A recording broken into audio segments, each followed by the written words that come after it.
Сайн бацгаана хүндэт үзэгчтэй та бүхэнд өдрийн мэнд хүргэе. Тэгэхээр өнөөдөр гамшигын үед бид нар бэлэн үү гэдэг сэдвээр хилцүүлэг зохион байгуулахад бэлэн болсон байна. Тэгэхээр одоо ард иргэд бол гамшиг тохиолдоход бид нар яах ёстой вэ? Хамгийн түрүүнд одоо бид нар ямар үйл ажиллагаа хэрэгжүүлэх ёстой вэ? Хаанаас заавар зөвлөгөө авах ёстой вэ гэдэг тал дээр мэргэжлийн байгууллагуудын хүмүүстэй бид бүхэн уулзахад бэлэн болсон байна. Ингээд очтоо баруунгаар талаасаа танилцуулъя. За эхний зочин маань нэгэн дээвэр дээр хоёр төслийн зөвлөх мягмар жаргал. Танд баярлалаа. За дараагийн зочин газар хөдлөлийн гамшигаас хамгаалах асуудал хариуцсан ахлах мэргэжилтэн Даш Цэрэн. Хот байгуулалт, барилга орон сууцчлалтын яамны барилгын материалын бодлого зохицуулалтын газрын дарга газрын барилгын материалын хилцээний дарга. За Батцэрэг.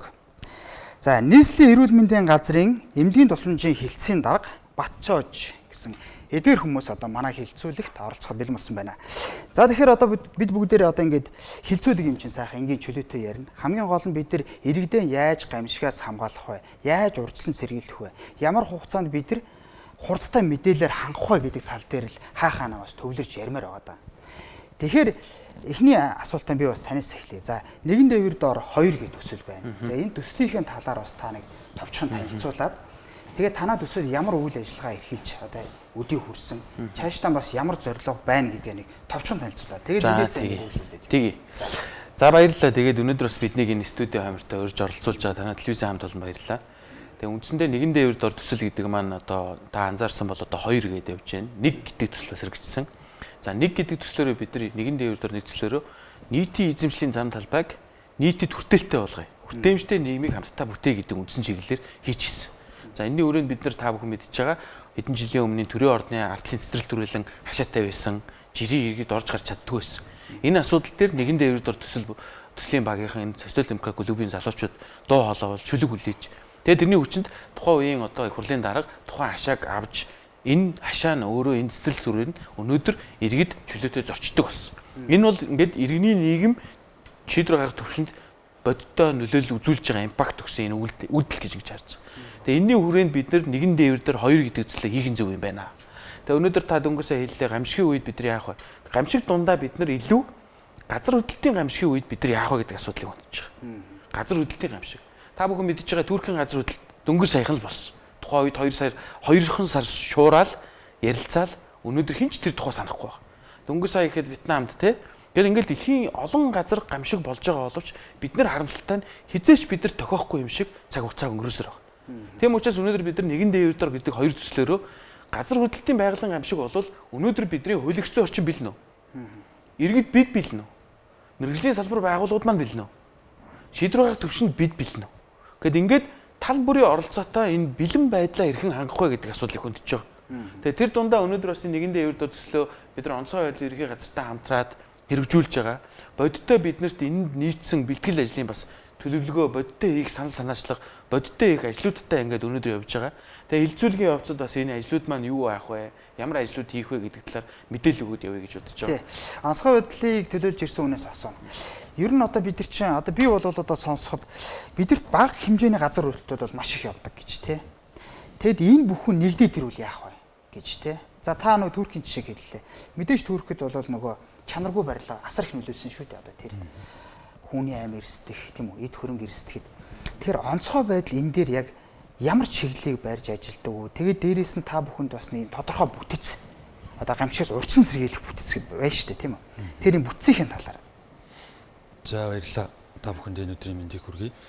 За онцгой байдлын байгууллага гамшигаас хамгаалах, за үйл ажиллагаа урьдчилан сэргийлэх, эрсдлийг бууруулах арга хэмжээг бол жил болгон иргэн аж ахуйн нэгж за төрийн бас байгууллагууд дээр бол тогтмол зохион байгуулж байгаа. За яг газар хөдлөлтийн гамшиг болсон тохиолдолд яах вэ гэд за байгууллага болгон мэдээж гамшигаас хамгаалах төлөвлөгөөтэй. За энэ бүхнийг бол төлөвлөгөөний дагуу бол бид бүхэн бол тодтогоод за гамшигаас хамгаалах команд штабын сургууль, бэлэн байдлын үзлэг. За энэ дадлага сургуулийн үеэр бол тухайн байгууллага иргэн аж ахуйн нэгжийн гамшигаас хамгаалах төлөвлөгөөг бол жил болгон тодтогоод явж байгаа. Мөн гамшигаас урьдчилан сэргийлэх, эрсдлийг бууруулах аяныг зохион байгуулж байна. Сургууль улсын хэмжээнд за жил болгон зохион байгуулдаг газар хөдлөлтийн гамшигаас урьдчилан сэргийлэх таниулах өдөр гэдэг та бүхэн мэдж байгаа. Энэ бүгдийг бол жил болгон уламжлал болгон зохион байгуулагдаад хавар 5 сар явж байна те. 5 сар болгон зохион байгуулагдаад. За мөн одоо та бүхэн анзаарж байгаа манай захирам сайтад байршуулсан байж байгаа. Соёлын байгууллагаас сар бүрийн сүүлчийн 7 хоногийн пүрэв гаргийг бол энэ за 3 чиглэлээр бол за иргэн аж ахуйн нэгж хуулийн этгээдийн бэлэн байдлын шалгах хуудас, хяналтын хуудас. За аюулгүй өрх гэд байж байна. За мөн бусад байгууллагуудтай хамтарсан гэдэг ингээд 3 чиглэлээр та бүхэн оруул ингээд бас өрхийн аюулгүй байдлаа шалгаач. Энэ нь өөрөө ямар учиртай юм бэ гэхээр та өнөөдөр газар хөдлөлтийн гамшиг за бусад гамшиг тохиолдсон үед авч хэрэгжүүлэх арга хэмжээ тий бас анхны шатны суур мэдэгдэхүүнтэй байх хэрэгтэй юм биш үү гэдэг чиглэлийг бол бас иргэд олон нийтэд бас ойлгуулах үүднээс бол энийг бол үе шаттайгаар бол зохион байгуулалт явж байгаа. Тий. Яг үе шат гэсэн дээр би энэ эрүүл мэндийн салбарыг төлөөлж ирсэн хүнээс асуух гээд байна. Та бүхэн одоо яг эрүүл мэндийн чиглэлээр үйл ажиллагаа явуулахад за одоо жишээ нь за одоо муугар утгад гамшиг төртөчлээ тийм яавал одоо хурдан шуурхай арга хэмжээ авах вэ? За нөгөө олон нийтийн байгууллага ялангуяа энэ хүү одоо төслийн талаар ярьж штэ тий. Тэгэхээр энэ төслийн нэгжүүдтэй та бүхэн уялдсан ийм тодорхой ахис дэвшилтэй ажил ямар ажил нэрлэж болох вэ? Одоо шууд нэр дурдаад нэрлэе гэвэл. За ер нь бол олон нийтийг хамарсан юм газар хөдлөлтийн гамшигын үед бол эрүүл мэндийн байгууллага яалтч чухал нэг бүрэлдэхүүн хэсэг байдаг. За энэ утгаараа эрүүл мэндийн байгууллага нийслэлийн эрүүл мэндийн газар түүний харьяа байгууллага ер нь эрүүл мэндийн байгууллага өөрөөхөө бэлэн байдлын үеийн төлөвлөгөө гаргаад тодтогоод бэлэн байдлаа хангаа явдаг. Гэхдээ гол санаа зовж бол энэ ч өөрөө газар хөдлөлт олон хүн хамарч байгаа шүү дээ. Гинтийн маш богино хугацаанд болж байгаа. Энэ үед хамгийн түрүүнд очиход одоо хүн хүчний хувьд одоо бүрэн хангалттай байж чадахгүй юу гэдэг асуудал тулгарч байгаа. Жишээ нь одоо сургуулийн орчинд ярив те. Жишээ нь одоо сургууль дээр 1000, 2000, 3000 хүүхэд ингээд сурч байгаа. Газар хөдлөлт магадгүй нэрвэтлэхэд тухайн агшинд тэр хэмжээний хүмүүс богино хугацаанд одоо цугларч тусламж үйлчлэг үзүүлж чадчихэв нүггүй юу? Яг ингээ үзэх юм бол энэ өөрөө тухайн байгууллагад ажиллаж байгаа насанд хүрсэн буюу одоо энэ багш нар бас энэ дээр оролцох хэрэгтэй болчиход байна. Тэгэхээр мэргэжлийн байгууллага бол бэлэн байдлаа хангаа явж байгаа ч гэсэн үүнээсээ гадна тухайн олон нийтийг хамарсан байгууллагад ажиллаж байгаа хүмүүс одоо эрүүл мэндийн анхан шатны иргэний хувьд одоо анхан шатны тусламж үйлчлэг үзүүлэх чадварыг сурах бол шаардлагатай. Ийм асуудал. За яамыг төлөөж ирсэн хүнээс судалгаа л асуун да. Ер нь одоо та бүхэн энэ дээр ямар судалгаа одоо хийсэн бэ? Одоо жишээ нь ингэж штэ. Газар хөдлөлтийн эрсдлийг бууруулах гэж ярьж байна тийм. Тэгээ бид нар бууруулна нэгэд энийг зөндөө ярьцсан тийм. Тэгтэл яам дээр ийм тодорхой судалгаатай тодорхой төлөвлөгөөтэй явж явах хэрэгтэй. Нөгөө эрэм бэлэх тийм. Дистраалах тийм. Энэ бүх юм чи одоо ямар шатанда яаж явдаг вэ? Энэ тал дээр та нэг дэлгэрүүлээд ирээ. За окей. За хэдэн тоо хэлье гэж бодож байна тийм. За жишээлбэл улсын хэмжээнд нэг 130 мянга орчим барилга байгууламж байна. За үүнээс бол Улаанбаатар хотод бол 12,090 барилга байгууламж. За орон нутагт бол 117,910 ширхэг барилга байгууламж байж байгаа. За эдгээрээс бол бид нэр газар хөдлөлт төсвөртэй төсвөргүйгээр нь судалгаа хийх юм бол маш их хөрөнгө шаардна. За тийм утгаараа бид нэр 2002 оноос өмнө баригдсан эхний ээлжний 7631 барилга байгууламжийг хамруулж гаргаад за энэ болохоор олон нийтийн зорилттой орон сууц, за сургууль, цэцэрлэг, эмнэлэг энэ чиглэлийн барилга байгууламжууд ингээд байж байгаа. За ингээд 7631 барилга эхний ээлжинд 2002 оноос өмнө баригдсан гэдэг нь болохоор нөгөө төмөр бетон каркасгүй, угсармал хийц технологитой одоо өрг бүтээцтэй тий иймэрхүү барилга байгууламжны дийлэх нь хамрагдаж байгаа. За эдгээр барилга байгууламжууд хамгийн түрүүнд газар хөдлөлт болоход бол маш их эрсдэл үүсгэж байна гэж үзээд за ингээд 7631 барилга байгууламжаа ингээд гаргаж ирээд үнээс бол Улаанбаатарт 1844 барилга нь Улаанбаатарт байж байгаа. За энэний болохоор 999 барилга байгууламжийг нь одоо бид нар газар хөдлөлийн одоо мэргэжлийн дүгнэлт гаргаад одоо пассвортжуулна гэж ярьж байгаа. За пассвортжуулалтын мэргэжлийн дүгнэлт гаргаад үзэхэд бол эдгээр барилга байгууламжуудаас 56.6% нь буюу одоо 564 барилга байгууламж нь газар хөдлөлт тесрэггүй гэж гарч ирсэн. За орон нутагт байгаа 5787 барилга байгууламжийг дахиад пассвортжуулах юм бол хичнээн хувь нь бас газар хөдлөлт төсвөртэй тесрэггүй гэж гарч ирэх вэ гэдэг.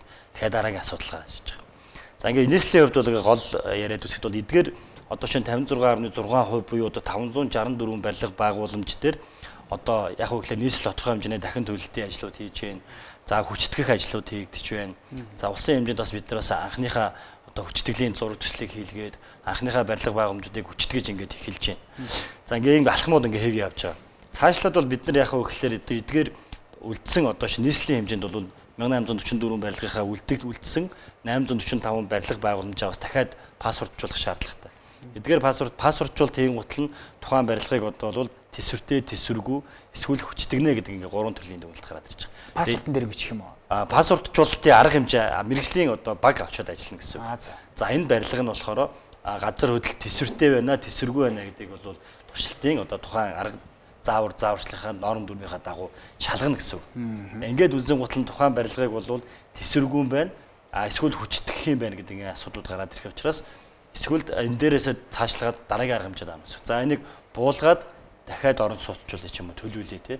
За эсвэл энэ барилга байгууламжийг хүчтгий гэдэг ингээд шийдвэрүүд гараа явна гэсэн. Ингээд дараагийн төслийн арга хэмжээнд явна.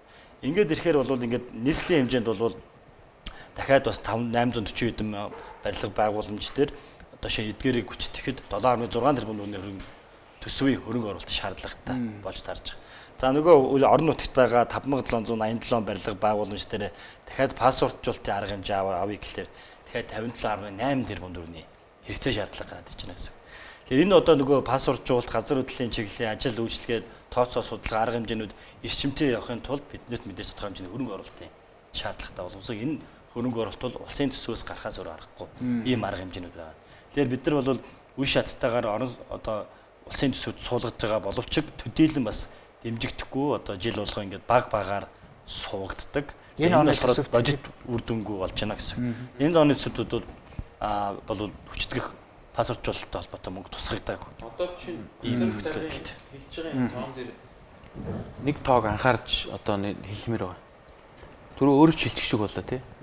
Улаанбаатар хот салбарын бодлогынхан бол энэ асуудлаа мэдж байгаа. Одоо чинь Улаанбаатар хотод хотын хэмжээнд үндсэн бүтээц даацт нь өөрчлөлт орцсон.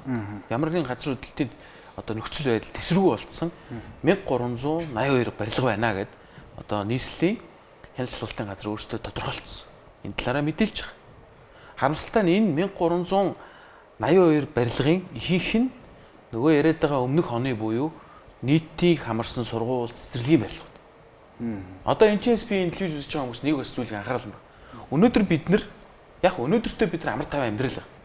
Гэтэл байгалийн ямар нэгэн амжилт одоо үзэгдэл болвол хамгийн түрүүнд бидний үр хөвгтөд тохирно. Яг гэвэл тэд нар чинь нийтээрээ сургууль цэцэрлэгт нөгөө тэсвэргүй болцсон барилга байгууламжтай байна. Тэр энэ өөрөө ингээд нийгмийн ингээд тодорхой сэдв босоод ирэнгүүт ийм чухал үндсэн суурь сэдвүүд хаягдаад идэх нь хамгийн харамсалтай. Энийний тухай тоодгүй өнөөдөр салбарын байгууллага хэлж байна. Төсөв байхгүй. Төсөв тавьдаг. Гэтэл өнөөдөр нийслэл Улаанбаатар хот боон босгоод өчнөө олон мөнгөтэй болцсон. Бие даасан шийдвэр гаргаж чаддаг. Маш олон мегачлууд хэрэгжүүлээд байгаа. Гэтэл одоо байгаа байдлаа сайжруулахгүйгээр дараагийн мегачлуудыг амжилттай хийнэ гэдэгт бол би итгэхгүй байна. Тэгэхээр бидний зүгээс нэг дараа хэдэн л томьёол гаргаж. За нэгдүгээр мэдээллийн ил тод байдал. Энэ тэсвэргүй байгаа энэ иргэдийн мэд хэрхийг нээлттэй болгож хангаж өгч. Энийг бид нар Улаанбаатар хотод газар хөдлөлтийн ичнээ ямар бүсэд байдгийг. Таны барилга байгууламж буюу таны одоо насаараа 6 мөн 8% ипотекийн зээлд хамрагмантан барин одоо авсан тэр үл хөдөлгөөнгөчм газар хөдлөлтийн ямар бүсэд байгаа юм. Энийг нь мэд хэрхийхээ дагуу мэдээлж өгөөч. Энийг нэм захин платформд тавьж өгөөч. Одоо хариуцлага байхгүй болцсон. Тэгэл улсын комисс хүлээж авдаг нэртэй. Тэгэл нөгөө баг 90 градусын налуутай хөгжлийн бэрхшээлтэй хүн гарч болдоггүй. Нөгөө улсын комисс хүлээж авдаг нөхцөл өнөөдөр хүртэл байх шин. Нууц биш. Тий. Улсын комисс би яг асуух гэсэн та яг хүндэд ярьж байна. За улсын комисс дээр яг энэ асуудал хөндөгддөг үү, тийм үү? За би яг яамны төлөөлөөс асууя. Тэгэд за хөндөгддөг бол одоо ямар зарчмаар явдаг вэ, тийм үү? Одоо ард иргэдийн донд байдаг шүү дээ. Яг нэг үгүй хэлэхэд бол ачаа хардлага байдаг, тий. Улсын комисс бол ингээл авчдаг гэ, тий. Тэгэхээр энийг ер нь хэр найдвартай ер нь шалахгүй. Одоо Эстоны ипотекийн зээлэнтэй ингээд нэг 20-30 жил ингээд төлсөн чинь дараагаар нь тий тэр 20-30 жил төлж явах явцад асуудал үүсвэл эргэн бий тоохрох гээд байдаг тий. Тэр энэ талаар. За газар хөдлөлт төсвөртэй төсвөргүй асуудал бол одоо чихэн баригдаж байгаа барилга байгууламж төр эхлээд зурцлаас эхэлнэ. За зурцлын тухайн газар хөдлөлийнхаа тухайн орон нутгийнхаа газар хөдлөлийн бичлэн муучлалынхаа зураглалаас хамаарат 7 баал вэ нү 8 баал вэ 9 баалын бүсд хамаарж гэнэ гэдгээ шалтгаалаад тухайн барилга 7 баалд одоо төсвөртэйгээр ч юм уу 8 баал төсвөртэйгээр баригдчих эхэллээ. За ингээд тухайн барилга баригдаад тухайн 8 баалынхаа одоо шаардлагыг хангах одоо зур төслийг идэж штэ. За энд бол 1200 тонн орчим арматур орно гэдэг те. За ингээд тухайн одоо шин 8 баалын төсвөрлөлтийг хангахын тулд материал нь нэгдүгээрт нөгөө GOST стандарт, GB стандарт, ISO стандартуудаа хангасан ийм материал орох ёстой. За ингээд материал нь чанаргүй орох юм бол энэ барилга анханасаа тэр хүлээж авах комисс дээр очихоос өмнө чанаргүй барилга очих, одоо хүлээж комисс дээр очих ийм шаардлагууд нөхцөлөд үүснэ гэсэн. За комисс бол яадаг вэ гэхээр тухайн барилга байгууламжийн үед зохиогчийн яналт, захиалагчийн яналт, гүйцэтгэгчийн яналт, хөндлөнгийн яналт, мэрэгжлийн байгууллагын одоо хуучны мэрэгжлийн яналтын яналт. Тий. Одоо бид нар шинээр оруулалт зохицуулж байгаа бас зөвлөх үйлчлэгийн яналт гэдэг. Энэ олон яналтууд хийгдсэн байна уу? Тухайн хяналтууд дээр тавигдсан өгсөн үүрэг даалгаврууд биелсэн байна уу? Тэгээ мөн ил талд ажлын актууд гэж. Одоо нөгөө комисс болохоор хамгийн сүүлд гоё заслаж чимэглэл гоё болцсон багт нь очдог гэдэг асуудлууд яриад. Мэдээж энэ олон байгууллагуудын үе шаттай хяналтуудын үүрэг даалгавар биелсэн байна уу гэдгийг хянах гэж ингэж бас очдог. Давхар үүрэг үсттэй. Тэгээд мөн далд хийгдсэн ажлуудын нөгөө баримт бичгүүдийг зурагчлалын дагуу хийгдсэн байна уу? Нөгөө барилгын материал нь сертификат нь байна уу, байхгүй байна уу те? Тэр лаборатори төгсөн дээжин чанарын шаардлага хангасан байна уу гэдэг. Энэ олон бичиг баримтуудыг үзээд ингэ ажилладаг. Гэхдээ яг комиссийн үед бол мэдээж энэ олон бичиг баримтуудыг үздэггүй. Тухайн чиглэлийн одоо мэрэгжилтэнгүүд дутмаг очоод комисс ажиллаж байгаа нөхцөл байдлууд орон нутгуудад маш их байдаг. Тэгэхээр нөгөө комисс өөрөө чанаргүй байгаа асуудлууд бол хаана байна. Жишээлбэл одоо юу гэдгийг те улсын хэмжээнд барилгын материалын байцаагч Монгол улсад 3 хүн байна. Энэ 3 хүн бүх комиссд очоод байж чадахгүй. Тэгэхээр бусад чиглэлийн мэрэгчлээ комиссийн гишүүд чиглэлийнхаа мэрэгсэн чиглэлээрээ л юм шалгаа явуулдаг. Яг нөгөө материалын шаардлага хангасан байна уу гэдгийг юуныхаа дүгнэлтүүдийн те шинжилгээний хариуг нь хараад уншиж чадахгүй. Ингээд ирэхээр нөгөө яг чиглэлийнхаа хяналтуудаа сайн тавигдахгүй байгаа. За нөгөө талаас оронтойны асуудлаас давхар өндөгт нь бол гэж харагдаж байна. Тий.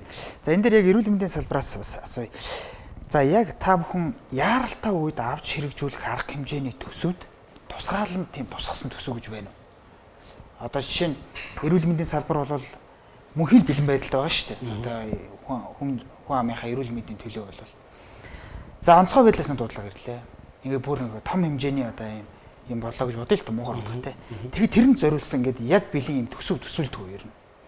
Манай эрүүл мэндийн салбар 2021 оноос өөр гүйцэтгэлээр сонгогдож байгаа юм. Тийм гүйцэтгэл сан. Тэгэхээр ер нь бол тухайн тохиолдол дээр суурилж санхүүжилтээ авч явж байгаа. Ийм асуудал гарвал тухайн үеийн төсвөр батлагдаад явна гэсэн. Нэгсэндээ тэн дээр аймаг дүүргийн онцгой комисс ажиллана, нийслэлийн онцгой комисс суралдана. За энэ дээр нийслэлийн цаг дарга дөөрөө нийслэлийн шуурхай штабын даргын хувьд өөрөө гэсэн төсөвтэй байгаа. Тэрнээсээ нөөц хөрөнгөөсөө шийдвэрлэх боломжтой. Яг эрүүл мэндийн байгууллага дээр бол тийм төсөв бол байхгүй. Эрүүл мэндийн байгууллагууд хэвийн үед 50 байх үед харин гамшиг хэрвээ тохиолдвол гэдэг нөхцөлтөөр торог төхөөрөмж хүн хүчнийхэн бэлэн байдлыг ер нь хангаад бэлэн байдлаа хангацсан байх хэвээр. Тохиолдол гараад тухайн төсөв мөнгө хэрвээ нэмэлтээр хэрэгтэй байх юм бол улс орон нутгийн төсвөөс засаг даргын нөөц хөрөнгөөс асуудал шийддэг. Түрүүний энэ барилгын яамныхан бас яриад байна тий. Миний хувьд бас өнөөдөр энэ чинь илүү иргэдэд төлөөлж тий. Энэ нэгэн дээвэр дор гэдэг төсөл хэрэгжүүлж байгаа. Тэгээ энэ олон нийтийн төсөл, нийгмийн одоо нөлөөлийн төсөл. Тэгээ иргэдэд төлөөлж зүгээр нэг юмыг л аягүй үннээ хэлмээр байгаа. Өнөөдөр Монгол улсад хариуцлага тогтолцоо байх. Зүгээр бүгдээрээ хамтдаа яг одоо гараад хойшоо одоо энэ шинэ хангаа хотхон ч юм уу аль нэг хотхон руу орё. Хөгжлийн бэрхшээлтэй зүгээр л энэ энгийн жишээ ярьж байгаа шүү дээ. Хөгжлийн бэрхшээлтэй хүний орох гарц нь 70 градус, 60 градус. Налуу. Тэр өвлийн цагт ч юм уу зүгээр нэг одоо өөрөө хоёр гараараа тэргээ дүрээ явж байгаа энгийн бэрхшээлтэй хүн ямар ч орж гарах боломжгүй. Зүгээр л Монгол улсад өнөөдөр хариуцлагын тогтолцоо байхгүй болцсон гэдэг энэ жишээ бол барилгын салбарт тэр дундаа одоо барилгын материал ярих юм бол бүр өчнөө юм ярьж байна. Энгийн жишээгээр нотлогдож байгаа. Өнөөдөр Монгол улсад энэ дээр хин хариуцлага хүлээж байгаа. Хүлээсэн кейс байна уу? Тохиолдол байна уу? Хүлээгээд тухайн компани зассан тохиолдол хаана байна? Тэгэхээр энэ дээр хоёр тал байгаа. Нэг одоо өнөөдөр бид нар тэр яриад байгаа нээлттэй захин платформ гэж яриад байгаа дээр хэд хэдэн мэдээлэл тусгамар байгаа. Таны барилга одоо бид нар юу гэдгийг те e-smart гэдэг одоо smart car гэдэг сайтаар ороод нэг машин худалдаж авах та тэр машин хэдэн онд хаанаас яаж орж ирсэн хэд мотортой бүх мэдээлэл авч болдог үстэй. Яг тэрнтэй адилхан таны барилга тухайн нэг сайт руу ороход хэдэн онд баригдсан, хэн үлээж авсан, ямар комисс ажилласан, комиссийг хэн ахалж исэн, газар хөдлөлтийн ямар бүсэд байдгийг. Ингээд бүх мэдээллийг иргэн мэд хэрхийнхаа дагуу олж авдаг тэр цахим платформыг хийж өгөөч. Хийгээч гэдгийг л бид нар ингээд шаардаад байгаа. Ингээд иргэд бид нар өөрсдөө энэ дээр шаардлага тавьдаг, хариуцлага тооцож чаддаг, оролцоотой байж иж үн дээрээс нь одоо бид нар энэ яриад байгаа хариуцлагатай нийгмийг бүтээх ёстой юм байна. Тэгэхээр бидний иргэн дээвэр дээр 2 гэдгийн төслөөрөө хөндөж тавьж байгаа хамгийн чухал онцгой байдал ерхий газар нэгэн дээвэр дээр төсөл гэдэг энэ 2 байгууллага нийлээд хөндөж байгаа хамгийн чухал нэг санаа бол энэ цахим платформ. Энэ цахим платформыг нэг дүүргээс эхлэе. Магадгүй энэ телевиз үзэж байгаа хувийн хвшлүүд цахим үйлчлэгээ үзүүлдэг хувийн байгууллагууд байвал бидэнтэй бас хандаач. Бидэртэй хамтарч ажиллаач. Тэр цахим сайтыг хийхэд дэмжлэг үзүүлээч гэж бас одоо хөгжүүлэлтээ хэлсэн юм. хийлээг байгаа. Одоо яг л мэдээлэл бас нэмж өгье гэж бодож байна. За хот байгуулалтын кадастрын мэдээллийн сан гэж бас байдаг. За энэ хүрээндээ миний түрүүний хэлсэн 130 гаруй мянган барилга байгууламжийг бүгднийг нь одоо тэр мэдээллийн саныг оруулсан байж байгаа. За тэр мэдээллийн сан дээр болохоор газрын мэдээлэл, шугам сүлжээний мэдээлэл, барилга байгууламжийн мэдээлэл гээд бүх мэдээллийн санг ингээд доороос нь ихтэй дэшег угсарч явж байгаа. Тэр мэдээллийн сангийн хүрээнд бид нар одоо нөгөө барилгын барих зөвшөөрлийг эхлүүлэх хөгжлөх зөвшөөрлийг бас олгож байгаа ингээд процесс явж байгаа. За энэ мэдээллийг одоо бид нар сая хэлж байна. Мега зөвлөхөөс хэлж байна. Энэ мэдээллийг бид нар олон нийтэд бас нээлттэй тавьдсан байдаг. Гэтэ энэ аль болохоор нээлттэй болгохын тулд одоо эхний ээлжид мэрэгжлийн байгууллагууд ажиллаад ингээд улам илүү хөгжүүл явж байгаа. За цаашлаад бол бид нар энэ системийг бол одоо BIM Building International Module гэдэг энэ том системийг одоо хотыг бол нөгөө ийм том мэдээллийн систем дээр ингээд босгодог болсон. Хотын бүх мэдээллийг. Тэгэхээр энэ тэнdur чиглэсэн ийм том мэдээллийн систем явж хөгжүүлэлт одоо 3-4 жил, 4-5 жил нэлээд олон жил явж байгаа юм ажил байгаа. За энэ хүрээндээ бид нар бас түрүүний хэлсэн нөгөө тухайн одоо 2000 оноос өмнө баригдсан барилга байгууламжуудыг газар хөдлөлт төсвөргөө тий хүчдэг шаардлагатай гэдэг энэ мэдээллүүдийг бас энэ систем дээр оруулахаар ажиллаж байгаа бас мөн одоо энэ нэгэн дээвэр доорд 2 төслийн хүрээнд бас энэ мэдээллийг одоо бас оруулах санааг бас бид нар аваад бас цаашаа ингээ оруулахаар ингээ ажиллаж байгаа. Яг л төр энэ одоо иргэний нийгмийн байгууллагын мэрэгжлийн байгууллагуудын манлайлж байгаа зүйлд бол төр өөрөө илүү бас давхар цуг манлайлах ийм шаардлагатай учраас яг энэ төслийн хүрээнд бол бид нар бас энэ мэдээллийг нээлттэй болох хүрээнд нэлээд чармаалж ажиллаж байгаа. За орог энэ наадмын өмнө бол мэдээллийн системийг бол ашигланд оруулах ийм зорилготой бас ажиллаж байна. Ийм Монгол эдэр бол ороод. Ийм Монгол эдэр орохгүй манай энэ хот байгуулалтын кадастрын мэдээллийн сан дээр бол энэ тодорхой барилга байгууламжуудын мэдээлэл. Гэхдээ энэ зарим зүйл бол бас хоёр талтай. Жишээлбэл таны амьдарч байгаа барилга газар хөдлөлт тесрэгүүгээ хэлчихээр тухайн амьдарч байгаа иргэний барилга байгууламжийн нөгөө орон сууцны үн навс унцдаг. Дараа нь дахиж худалдаа борлуулахгүй байх ингээд бас энэ сөрөг үр дагавар гэж юусоо хэлий гэж гарах нөхцөлөд байгаа. Тэсэргүү гэж юусоо хэлий гэж би бид нар бол юусоо яриаггүй шүү. Зүгээр бид нар энэ таны барилга бүсчилсэн үед ийм бүсдэр байрлаж байна. Мэдээлэл л өгөөч. Тэгээ энэ дээр одоо чинь та жишээ нь одоо чинь өөрийнхөө мэдмээр л байгаа шүү. Тий. Би ч гэсэн мэдмээр байгаа байхгүй. Энтэй адилхан телевиз үзэж байгаа иргэн бүр энийг мэдэх хэрэгтэй учраас мэдүүлээч л гэж. За тийм таны санааг бол ойлгочлаа. Тэгээд би ингээд төрийн байгууллагыг төлөөлж ирсэн бас энэ 3 хүнээс асуулт асууя. Та гур бас гуруулаа нэг товчхон хариулаад ихийг бодороо гэд. За энэ гамшигын яралтай үед яралтай нүүлгэн шилжүүлэх гэж нэг юм байдаг тийм үү? Маш хурдтайгаар нүүлгэн шилжүүлэх гэж. Тэр яамны зүгээс яг энэ дээр онцгойлон анхаарсан ч юм уу? Эсвэл одоо жилийн төлөвлөгөөнд нэ тусгасан ч юм уу те? Ийм зүйл байдгүй. За эрүүл мэндийн хүмүүс ялгаагүй. Яралтай нүүлгэн шилжүүлэлтийн үед та бүхэн ямар арга хэмжээ авах вэ? Онцгой үед хүмүүс ялгаагүй. Яралтай нүүлгэн шилжүүлэлтийн үед ямар арга хэмжээ авах вэ? Ямар хууль зүйн зохицуулалт вэ? Нөгөө дараагаас нэг бичиг хүлээгээ суугаад авах биш те. Гялс нөгөө бүх юм нь бэлэн. Дөрөв нь бэлэн, журам нь бэлэн хараал зохицуулаад ингэ явчихдаг. Ийм юм хэрэгтэй. Тэгэхээр танаас эхэллээ. За холбогдох мэдээж бол энэ газар хөдлөлийн гамшигаас өвчлсөн сэргийлэх зөвлөл гэж холбогдох мэрэгжлийн зөвлөлүүд бол манай онцгой байдлын ерөнхий газар дээр бас ингэ байгуулагдсан ажиллаж байдаг. За нүүлгэн шилжүүлэлтийн үед бол мэдээж бид нар хорогдох байрны асуудал энэ төрөнд яригдана. За энэ хүрээндээ мэдээж сургууль цэцэрлэгийн барилга байгууламжуудыг энэ хорогдох байраар ашиглах зориултаар ингэ төлөвлөсөн байдаг. Тийм учраас одоо нөгөө хит өндөр баригддаггүй тий спортын заал малын хорогдох байрны зориултаар ашиглах гэдэг ийм бүх байршлуудыг одоо онцгой байдлын ерөнхий газар нийслэл аймаг нийслэлийн удирдлагууд ингээд бүх өөр өөртөө захиргаа нутаг дэвсгэртэй болоод энийг зооцсон байдаг. Гэтэл яг одоо манай энэ төслийн хүрээнд яриад байгаа зүйлүүд гэхээр энэ мэдээллүүдийг хэн мэдж байгаа юм бэ гэдэг тий одоо манай иргэн тойрны хорогдох байр нь айлны цуглах цэг нь айлын гэдэг энэ асуудлуудыг хөндөд байгаа. Тэгэхээр энэ мэдээллүүдийг бол ингээд мэргэжлийн байгууллагуудын вебсайт мэдээллүүдээр байдаг ч гэсэн нөгөө иргэд төдийлөн сайн мэдэхгүй байгаа. Учираас энийг олон нийтэд түгээе гэдэг ийм асуудлуудыг энэ төслийн хүрээнд давхар яригадаад байгаа. За мэдээж манай яамны хувьд бол бас энэ гамшигаас хамгаалах одоо салбар зөвлөл гэдэг бүх яамнууд дээр яам төрийн байгууллагууд дээр ийм салбар зөвлөлүүд байдаг. Энэ хүрээндээ яг тухайн одоо хот байгуулалт барилга орон сууцчлалтын яамнаас ямар арга хэмжээнүүд авах вэ гэдэг тусдаа төлөвлөгөөнүүд батлагдсан тусдаа ингээд дэд зөвлөл ингээд байгуулагдсан ажиллаж байдаг байнгын ажиллагаатай.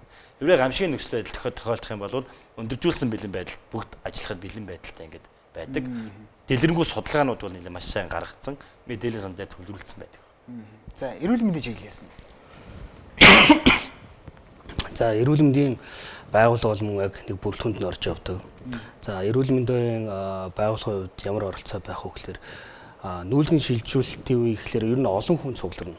Тэгэхээр номер 1 асуудал мэдээж эрүүл мэндийн тусламжуулалтыг үзүүлэх байна. За түүнээс гадна олон хүн цуглархаар ярих вэ ер нь олон хүнийг хамарсан олон хүний цугларлыг дагаад ер нь халдвар төвчм гарах эрсдэл өндөр байдаг. Ер нь байгалийн гамшиг газар хөдлөлтийн үед бол ус бохирдох ч юм уу цэвэр усын нөөцийн асуудал, хүнсний асуудал, тэргээд халдвар төвчний асуудлууд гардаг. Тэгэхээр энэ халдвар төвчний үед энэ халдвар төвчнөөс урьдчилан сэргийлэх энэ тандалтын арга хэмжээг мөн давхар хийж явдаг. Тэгэхээр яг нүүлгэн шилжүүлэлт гар бие оролцохоос илүү тэр хүмүүсийн бас эрүүл аюулгүй байх бэлэн байдалтай нь хангаж илүү эрүүл мэндийн байгууллага ажилладаг байна. За онцгой байдлаас. За нийслэлийн засаг даргын 2022 оны захирамжаар бол за төр орон байраар бол нийт 344 барилгыг бол томилгож өгсөн байдаг. Энэ дотроо бол зочид буудал, цэцэрлэг, сургууль, за гамшиг тохиолдсон үед танай барилгыг төр орон байраар ашиглана. Ингээд бүр заагаад өгч гисэн. Түрүү ярьсанчлан тэр төр цугларах талбай гэж байгаа. За нийслэлийн иргэдийн төлөвшөлт хурлын тогтоолоор баталдаг. За өнөөдрийн байдлаар бол 242 байршилт гэж байгаа. За энэ маань бол байршлын хувьд бол та бүхэн анзаарч байгаа бол янз бүр байна. За зарим нэг жижигхэн талбай тий. За зарим нь бол томхон хөл бөмбөгийн сургуулийн хөл бөмбөгийн талбай гадна ч гэдэг юм уу. За хэрвээ яг бодит нөхцөл байдал дээр гамшиг тохиолдсон үед бүгдээрээ тэнд цугларвал за түрүүний эрүүл мэндийн салбарын хэлсчлэн за багтаамжийн хувьд бол харилцаа адилгүй. Талбай хэмжээний хувьд бол. Тэгэхээр бол энийг бол цаашид нийслэлийн зүгээс за мөн аймаг нийслэлийн за засаг дарга нарын зүгээс бол энэ тэрхэнд бол анхаарах шаардлагатай гэж би зөвхөн бол үзэж байгаа. Өөрөөр хэлбэл цааш нь нэмэгдүүлэх тэр нь өөрөө зүгээр нэг энгийн талбай байх ш. Аюулгүй байх. Тэ? Барилга байгууламжаас зайтай тодорхой хэмжээнд бас тэ ийм талбайг бас бүрэн томилгож өгсөн талбайг бол бас төр цугларах талбайгаар бол тийм Сүхбаатарын талбайд орсон байдаг шүү дээ. Одоо энэ асуудал дээр нэг юм хоёр үндэс асуудал биднээс үндэд байгаа. За нэгдүгээр гэх юм бол өнөөдөр төр зогсох талбай гэж ярьж байна. Энийг мэдж байгаа хүн байна уу? Тэмдэглэгээ байдгийг. Тэр тэмдэглэг нь бүрэн бүтэн биш. Зарим дүүргүүд дээр байдаггүй. Тэгээ бидний зүгээс юу гэж уриалж байгаа гэхээр онцгой байдлын ерхий газар болон тухайн дүүрэг болон захирал засгийн байгууллагууд ядаж энэ тэмдэглэгээ тавиач. Тэмдэг тэмдэглэгээ нийтэд хинч хараад ойлгомжтой байдлаар тавиад өгөөч гэдгийг нэг шаарч. Хоёрт түрүүн бас би мэдээлэл авч ирсэн Улаанбаатар хотод одоо та жишээ одоо асууя л да. Саяхан нэг онцгой байдлын өдөр тохиогоод нийтийг амарсан юм дууд тохиод угарлаа шүү дээ. Тань сонсогдсон уу? Сонсогдсон шүү дээ. Бид гардаг шүү дээ. Гардаг, сонсогдсон. Зарим маш олон хүмүүс сонсогддог. Маш олон хүмүүс гараагүй. Сүхбаатарын талбай дүүрээгүй. Нөгөө драмын театрын уртлын талбай дүүрээгүй. Энэ юу гэлдэг чам гэхээр Улаанбаатар хотод энэ нийтийг амарсан гамшигын үед дууд тохио ямар нэгэн мэдээ өгөх тэр хэрэгсэл хангалтгүй байна гэж. Судалгаан дээр үзэхэд судалгаан дээр үзэхэд Улаанбаатар хотод одоо ийм нутаг дэвсгэрийг хамарсан ийм одоо шигүү амьдарч байгаа нутаг дэвсгэрт ойролцоогоор 1500 орчим дууд тохионы одоо дид станц гэх юм уу дууд тохио гаргадаг цэгүүд байж иж хүн болгонд тэрийг мэдих сонсох нөхцөл нь бүрдэх юм билээ. Харамсалтай нь Улаанбаатар хотын хувьд одоо жаргал ширхэг байдаг. Зөв үү те? Би тэгж ойлгосон. Жаргал ширхэг байдаг. Тэр 60-ын ихэнх нь бас ажилдгүй байна. Одоо бид нар онцгой байдал маань төсөн мөнгө байхгүйгээд тэрийг үнэл хэлж байгаа. Тэгэхээр бид нар ямар шийдэл гаргаж байгаа вэ гэхээр энийг хамтдаа шийдъя. Ерөөс хүн болгоны гар утсанд тэр онцгой байдлын дууд тохио ямар нэгэн системгүйгээр шууд дуурдаг тэр нөхцөлийг үүрэн телефонуудтай хамтарч хийж байгаа. Соос тохиог. Ерөөсөө соос тохиог. Тэгээд одоо бид нар харилцаа холбооны зохицуулах хороогоор дамжуулаад Монгол улсад үйл ажиллагаа явуулж байгаа үүрэн телефоны газрууд руу уриалга гаргаж байгаа. Хамтдаа бүгдээрээ нийгмийн хариуцлага хүлээгээд хүн болгоны гар утсанд тэр аюулгүй байдаг тэр дохиог авчиа. Тэр дохио одоо дуурах системийг энэ үүрэн телефоны байгууллагууд маань хийгээч. Яг энэ асуудлыг нэгэн дээвэр дор 2 гэдэг төслийн хамт олон санаачлаад Монгол улстай хийж байгаа. Ядаж бид нар онцгой байдлын сурвалж судалгааны төвд очиж сургалтын суусан. Тэгээд сургалтын суугаа явж байгаад ер нь онцгой байдлын үед амьд гарах хугацаа бол 30 секунд гэж. Ерөөсө 30 секундэд таны одоо онцгой самбаа нөхцөл байдлыг зөв дүгнж үнэлээд одоо мэдээллийг маш хурдан аваад онцгой самбаа гарвал та амьд гар. Тэр 30 секунд. Тэр энэ 30 секундыг цаг алдалгүй мэдэх эрх байна шүү дээ. Шийдвэр гаргал. Тийм биз дээ. Иргэд бүгдээрээ тэрийг чин амьд гармаар байна шүү дээ. Энэ нөхцөл байдлаар хин хангаж өгч дээ. Уулнал төр хангаж өгч. Тэгэхээр бид нар энийг гар утсанд нь аваач гэж байгаа. Тэгээ энийг маань бас телевиз үзэж байгаа өрн телефоны операторууд, харилцаа холбооны зохицуулах газар, за улсын онцгой комисс гэж байдаг. Тэгээ энэ хүмүүс сонсож байгаа бол энэ санал санаалахад маань хамтарч ажиллаач. Дэмжээч. Бид нар маш бодиттой санал тавьж байгаа байхгүй. Ерөнхий ерөөсөө яриаггүй. Тэр энэ санал санаалахыг гаргаад ингэ явж байгаа. Тэгээ онцгой байдлын ерөнхий газартайгаа хамтраад төсвийн мөнгийг одоо заавал тэр хуучин технологид зараал те хуучин дахиж нэг тэр дуу гаргадаг төв байгуулах гал ямар шаардлага вэ? Хүн болгон гар утстай. Тий. Бодиг хэд гар утстай ойрхон аппликейшн дээр зангид тах хэрэгтэй. Өө чи аппликейшн хэрэггүй юм байл. Ерөөсөө энэ сүлжээл орж байгаа бол соос тохиог ерөөсөө тэр нөгөө одоо үүрэн телефоноор дамжуулаад автоматар дуурах тохиргоо боломж бусад олон улсад байдаг. Одоо жишээ нь энэ дээр ярихад Япон улс жишээ нь яг ийм байдлаар онцгой байдлын дууд тохиог ашигладаг. Утсан дээр нь ингээд асч ундраад нөгөө тохиоо дуурдаг. Тэгээ энийг Монгол улс бид нар хийх ёстой байна. Ийшээ шилжих ёстой байна. Бид нар заавал хөгжлөө соцрогдмол гэж энэ одоо хүртэл хоцрогдмол байдалтайгаа байгаад тахсгүй юм байна. Бусад орны одоо болж байгаа бүтэж байгаа сайхан туршлагыг аваад хэрэгжүүлэх ёстой байна гэдгийг л хэлж байгаа. Та тэр бас нэг хөгжлийн бэрхшээлтэй ирнгээд дурдлаа. Хүүхэд хөгшчүүд гэж дурдлаа. Тэгэхээр танаа төслийн хамт олон ер нь энэ дэр сургалт одоо судалгааны чиглэлээр ямар ажлууд хийж байна? За баярлалаа. Бас та бидний бас гол хийж байгаа асуултын ажлыг ярьлаа тий. Тэгээ бид нар энэ нэгэн дээвэр дор төслөөр өнөөдрийг хүртэл та бүхэн Facebook бүгдээр үзэж байгаа. Facebook-ны дэвшилтэд социал демократ клуб гэдэг пэйж хуудас байгаа. За энэ пэйж хуудас болон онцгой байдлын ерөнхий газрын пэйж хуудасаараа дамжуулаад яг энэ онцгой байдлын үед бид нар яах вэ гэдэг контентуудыг бэлтгэж гаргаж байгаа.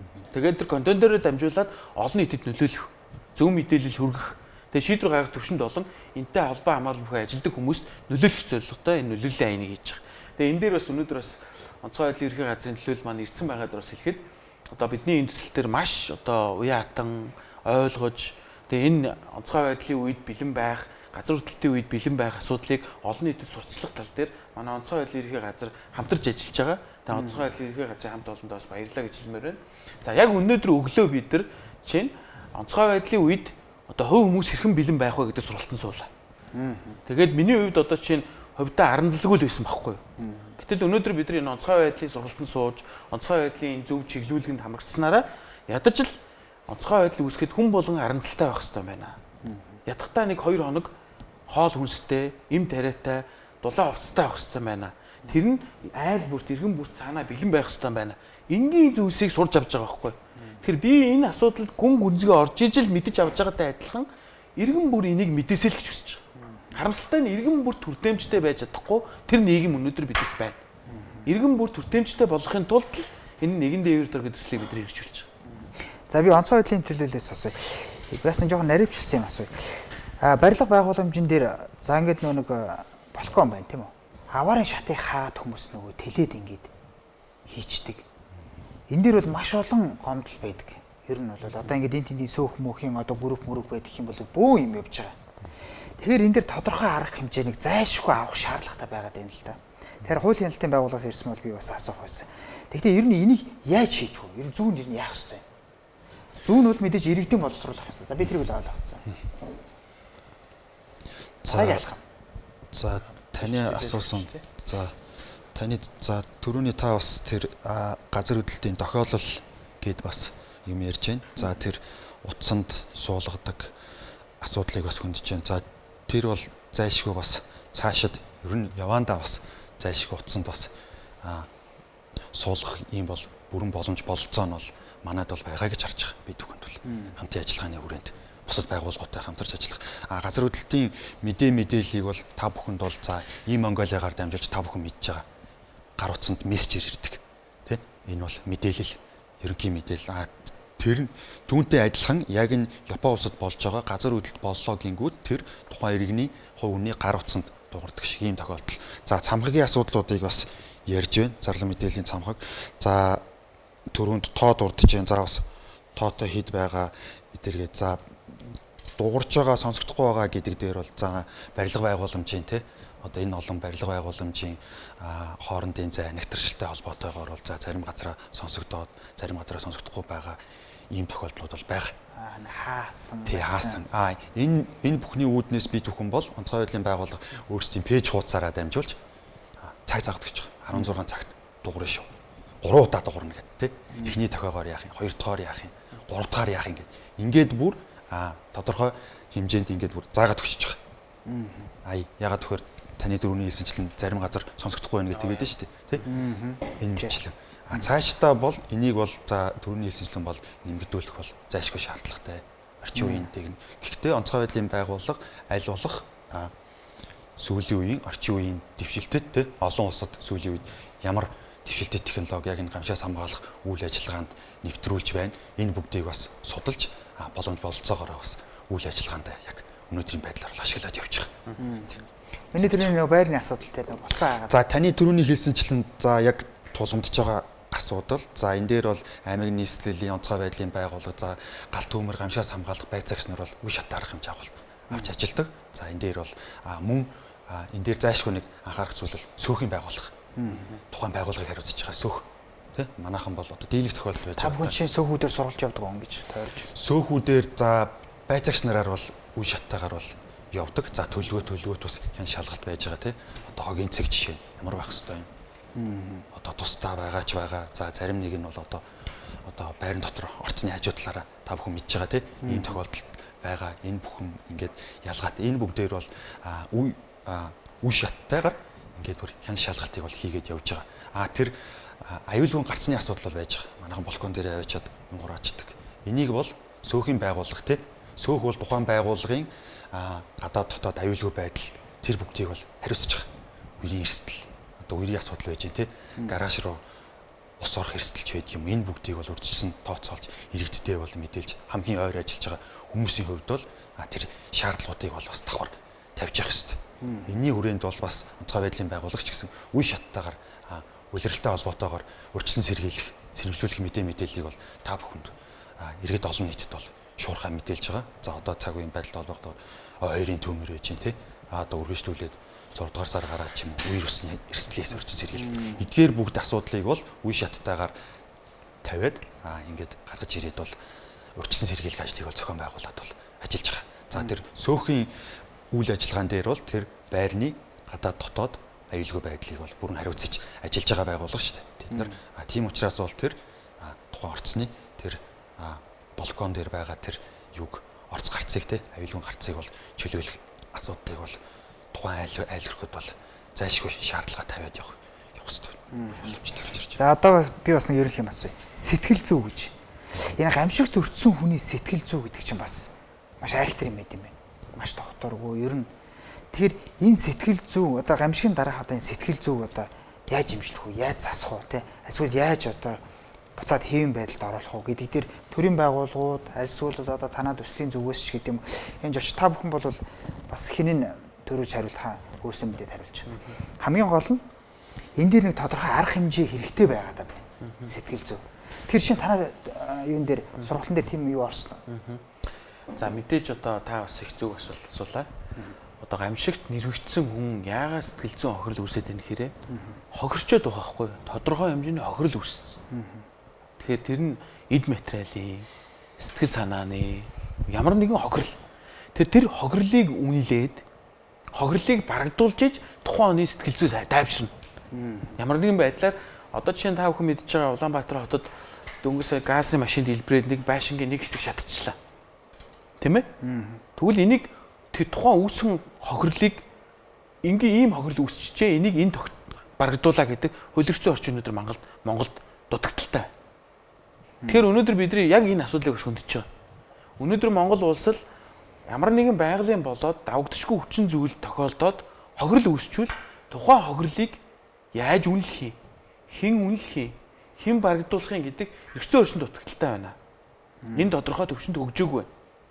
Энийг бид нар бас энэ нэгэн дээвэр төслөөр одоо хөндөж тавиа гэж. За түрүүн би бас энэ ярьж байгаа дээр нь хүмүүсийг бас анхаарал төвлөрөлтэй байгаа дээр нь хэлчихье гэж бодож байна. Бид нар энэ нэгэн дээвэр төслөөрөө онцгой байдлын ерөнхий газартай хамтраад бас 3 асуудлыг хөндөж байгаа. За нэгдүгээр гэх юм бол та бүхэн түрүү би ярьсан мэдээллийн ил тодол байдалтай байдал. За хоёрдугаар гэх юм бол энэ хохирлыг үнэлэх энэ асуудал. За гуравдугаар гэх юм бол энэ сөөхийн онцгой байдал хариуцсан илч төлөөлөгч гэдэг энэ ойлголтыг бид яриад байгаа. Сөөхт өөрт. Албан ёсоор онцгой байдал хариуцсан илч төлөөлөгчтэй болёо. Тэрийг магадгүй одоо дөнгөж одоо яг одоо сөөхийн тухай хууль одоо шилжсэн хариулганы явж байна. Энэ хууль дээрээ тусгаад тухайн одоо онцгой байдал хариуцсан илч төлөөлөгч нь тухайн байрныхаа онцгой байдалтай холбоотой асуудалд хяналт тавьдаг. Тийм ээ? Дээд шатны байгууллагатай мэдээлэл өгдөг. Нэг хүн зөвшөөрлгүйгээр нэг давхрын хан маныг өрөмдөд цоолоод нураагаа дэвэл тэрнтэй холбоотой шаардлагыг тавьдаг. Буцаад сөөхөн төлбөрөөс нь чөлөөлдөг. Тэр хүнийг. Яг үнэ. Тэгээ тэр хүмүүсээ онцгой байдлын ерөнхий газар сургалт дарга зүгээр хангадаг. Энэ системийг бид нэр одоо энэ сайн дурын системийг одоо ялангуяа Япон улс бол энэ онцгой байдал тохиолдсон нөхцөлд хамтын ажиллагааны одоо юм жижиг юм дундын байгууллага үүсбэ талын оролцоог хангасан. Тэрнтэй адилхан иргэдийн оролцоонд тулгуурсан онцгой байдлыг даван туулах тэр сөөхт байх илчлүүлэгчийг л бүтээе гэж явж байгаа. Энийг онцгой байдлын ерөнхий газар маань бодлогын хувь зарчмын хувьд удирдлагын төвшөнд дэмжиж байгаа. Тэгэхээр бид нар одоо бас энэ Номин чимэг гишүүн одоо энэ сөөхтэй холбоотой хууль эрх зүйн орчинтой холбоотой шинжилгээг санаачлаад яриад нийгэмд шүүлүүлэг явж байна. Бид нар бас Номин чимэг гишүүний ажлын албанд бас саналаа аман байдлаар тавьсан байж байгаа.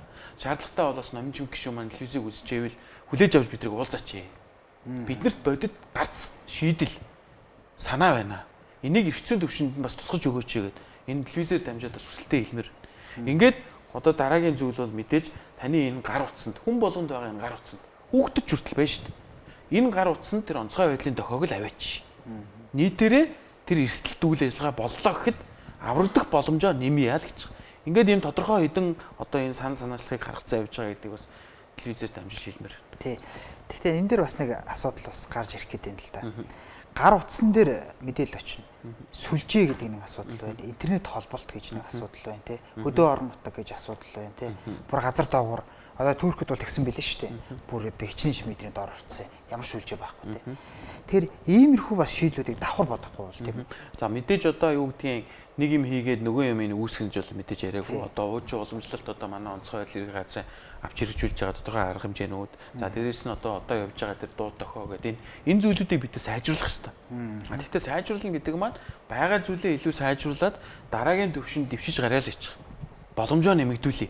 Одоо бид нар ганц юмд найдаад хүн амьдраад идэх шүү дээ. Тэрнтэй адилхан амьд гарах боломжоо нэмэгдүүлье гэдэг энэ зарчмыг л ярьж байгаа. Мэдээж та түрүү ярьж байгаа одоо Туркийн жишээн дээр бол мэдээж гамшиг тохиолдсны дараа тэр хүмүүс тэр доор хэдэн метрийн гүнд сүлжээгүй хямрал тохиолдсон байж тээ. Гэтэл бидний энэ яриад байгаа юм чинь яг гамшиг болохыг урдчилж тэр тооцоолт төхөөрөмж за боллоо шүү гэд тэр гамшиг коноп дарах тэр агшинд давхар энэ систем маань л ажилдаг байгаа ч гэж. Давхрын харилцаа холбооны системээ ажилуулъя, оролцоог нэмэгдүүлэе л гэж. Энийг бол одоо энэ бизнес хийж байгаа байгууллагууд бол би бол зүгээр дуртай хүлээж авах гэж бодож байгаа. Энэ бол дан ганц миний асуудал биш байхгүй. Тийм учраас бид нар энэ төслөө нэгэн дээвэр дор гэж нэрлэдэг байгаа. Бид нар яг үнэндээ Улаанбаатар хотод гэлтгүү Монгол улсын хэмжээнд дэлхийн нийтээр ярил нэгэн дээвэр дор л амьдарч байгаа. Нэг л зингэр дэлхийтэй. Тэгээ энэ ч юу гэдгийг та зайсанд амьдарч гэнэ үү, долоон буудалд амьдарч гэнэ үү, бэлгэд амьдарч хамаагүй шүү. Бид нар нэг л яг гамшиг болвол биднэрт үүсэх эрсдэл аюул нь ижлэх юм баггүй юу? Би өнгөтэй төрхтэйгээд гамшигаас хамрагддаг ойлголт байхгүй шүү дээ. Хамрагддаг бол тийм. Энийг ийм л үзэл санаа. нийслэлийн эрүүл мэндийн газрыг төлөөлж ирсэн үнээс асуух. Энэ нийслэлийн төсөвдөр бол за нийслэлийн эрүүл мэндийн газар бол нийслэлийн юм ч тийм үү. Одоо нийслэл одоо засаг даргын харьяанд юм тийм үү. Тэгэхээр засаг даргын зүгээс бол одоо энэ чанаргүй барилга ялангуяа одоо энэ одоо юм маш тийм ойролцоо зайтай гудмууд төр байдаг шүү дээ. Тэгэд энэ бүх юм дээр ингээд анхаарал хандуулдаг. Гэхдээ яг эрүүл мэндийн чиглэл дээр та бүхэн тэр онцгой байдал дээр хэрэгэлдэг шиг техник хэрэгслүүд байдгүй. Одоо жишээ нь худалдаад авсан техник хэрэгслүүд гэсэн үг шүү дээ. Бүр яг онцгой байдалд хэрэглэх. Онцгой байдалд бол одоо нэг шатмат одоо юу гэдэм байгаа шүү дээ. Яг тэр шиг эрүүл мэндийн байгууллагад. Яг энэ төсөвд суулгаад худалдаад авсан. Тим техник хэрэгслүүд байна уу ер нь? Тийм техник хэрэгсэл байхгүй. За ер нь бол манай юун дээр яг зориулсан тийм техник хэрэгсэл байдгүй. Байхгүй. Түргэн тусламжийн машины хүртээмжийн асуудал бас чухал байдаг. За түргэн тусламжийн төвийн стандартаар бол ер нь бол 10,000 хүн ам тутамд нэг түргэний машин байхаар зохицуулсан байдаг. За нийслэл Улаанбаатар хот бол нэг сая 600,000 хүн амтай гэж тооцох юм бол одоо манай нийслэлд нэг 160 техник 160 түргэний машин байх ёстой. Ийм байж ер нь бол альва дуудлаганд хүртээмжтэй хурдан шуурхай очих ийм асуудлыг ер нь ярих боломжтой байна. Гэтэл өнөөдрийн байдлаар бол манай нийслэлийн түргэн тусламжийн төвд маань нэг 90 гаруй 92 машин л байгаа. Тэгэхээр ер нь бол тэгээ энэ өөрөө парк шинжилтийн асуудал яригдана. Тодорхой хугацааны дараа ашиглалтын хугацаа яригдана. Тэгэхээр түргэн тусламжийн машины хүртээмжийн асуудал өөрөө маш чухал гэдэг манай нийслэлд.